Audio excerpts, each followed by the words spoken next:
air fryer. Ayan guys. Oh. Ito po yung ating air fryer. Ayan. Ito yung kanyang temperature. Kung yan ba ay ilalagay nyo sa 140 degrees, 180, maximum po niyan ay 200 degrees. Tapos, ito naman po yung timer. Ito naman yung kanyang minutes. Kung halimbawa, ang lulutuin nyo halimbawa ay hotdog lang. Ayan, mga 10 minutes lang.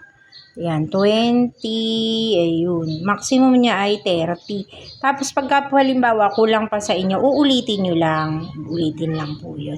So guys, yan o, matagal na yan. Naninilaw na nga po eh. Matagal na kasi siya. Tapos, ito yung niluluto ko ngayon. Luto na siya.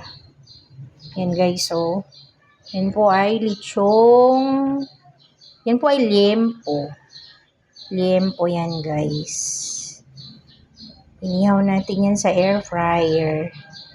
Medyo syempre, kuryente, medyo magastos. Pero mas okay na rin po yan kasi para po yung oil niya ay bumagsak. Ayan guys, so, di ba may pan yan? Ayan, nakikita po natin. Tapos butas-butas.